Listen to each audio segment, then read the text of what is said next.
Alors, pour moi, j'ai jamais lu nulle part, il faudra m'indiquer, peut-être après le débat, les liens où tu as écrit noir sur blanc et très clairement, l'islam doit quitter la France et l'Europe. Donc ça, première chose. Si tu l'as écrit, tant mieux. Moi, ça m'avait échappé, tu vois. C'est que tu dois pas le dire si souvent que ça.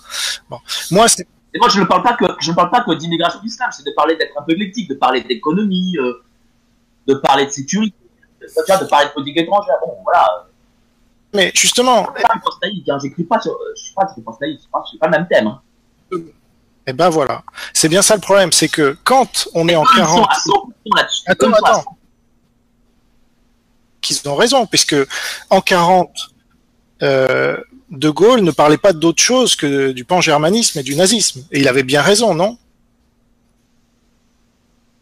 Écoute, le problème, c'est que... Moi je vais te dire une chose. Déjà, je te conseille vivement de sortir de ce débat Seconde Guerre mondiale. Je vais te dire une chose, la Seconde Guerre mondiale, elle s'est pas gagnée en France. Tu vois, d'ailleurs, bon, on n'a pas fait grand-chose. Hein. Je te le dis très sincèrement. Ça va faire plaisir à tous ceux qui sont morts pour la France, mon ami, dont mon arrière-grand-père, figure-toi. Non mais t'es gonflé de dire ça. On n'a pas fait grand-chose.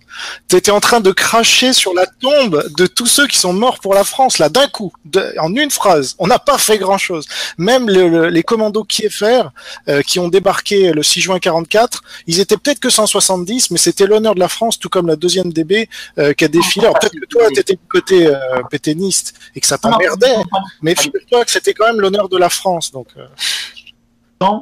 tu sais d'où je viens. Je suis pas né français, je suis né polonais. Malheureusement, oui, bon, j'aurais aimé avoir du sang français, je n'en ai pas. Bon.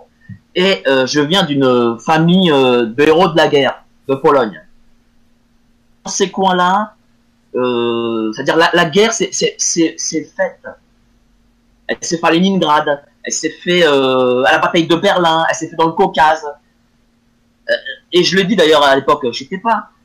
C'est l'entrée des Allemands à l'Est, le début de la fin pour eux.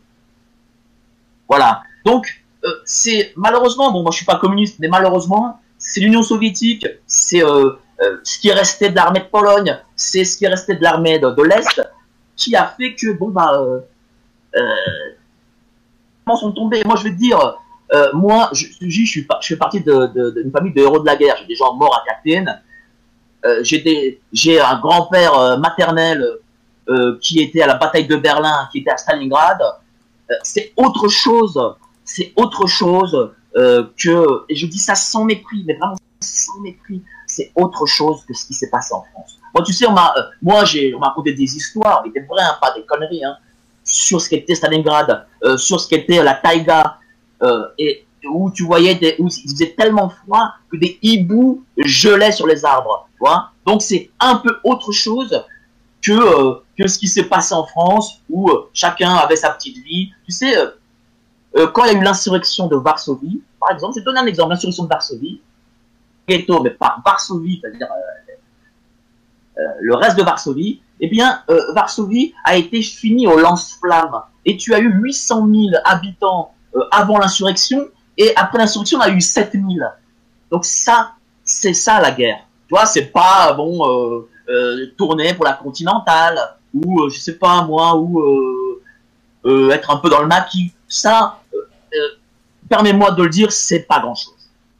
Incroyable. Donc, Mike Borowski, vous l'avez en live, là. Je peux pas l'inventer, franchement. C'est trop beau, presque.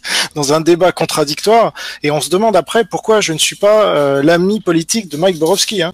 Moi, je suis patriote français, je suis pas patriote polonais. Excuse-moi. Donc, la Pologne, c'est très bien. Si tu trouves que les Polonais sont plus valeureux que les Français, va en Pologne, mon ami. Personne ne te retient. Maintenant, si tu as un minimum d'estime pour les Français qui sont morts pour la France, d'accord, qui ont fait couler leur sang, jusqu'à présent, toi et moi, on n'a pas fait couler notre sang, donc on n'a aucune leçon à leur donner à ces gens-là. Hein, on a plutôt de l'honneur et de la gloire qui nous vient d'eux, en tout cas pour ceux qui ont résisté, évidemment. Hein, pour les pétainistes, hein, dont apparemment tu trouves pas grand-chose à y redire, aux pétainistes, dont celui qui a dénoncé mon propre arrière-grand-père. Alors ça, donc là, il y a quelque chose qui colle pas, Mike. tu te sens patriote français? Moi, je te sens pas patriote français. Moi, je te sens bien patriote polonais. Tu dis, il n'y a pas une goutte de sang français qui coule dans mes veines. On dirait du Carla Bruni. Franchement. Alors, c'est pas étonnant que tu aies été chez Sarkozy, mon gars. Hein. Et alors, tu me parles de l'Église catholique. Attends, je te pose juste une question et tu vas pouvoir répondre. Parce que tu me parles de ton Église catholique, là. Formidable. Elle est de quel côté, l'Église catholique, hein? Comme en 40, c'est marrant. Elle n'était pas avec le baiser républicain Pétain en 40? Eh ben si. Et aujourd'hui, elle nous incite à nous faire coloniser, ton Église catholique. Donc, s'il te plaît, en ce moment, les catholiques, si j'étais eux, je ne mettrais pas trop en avant que je suis catholique, parce que j'irais plutôt en interne remonter ma hiérarchie, là.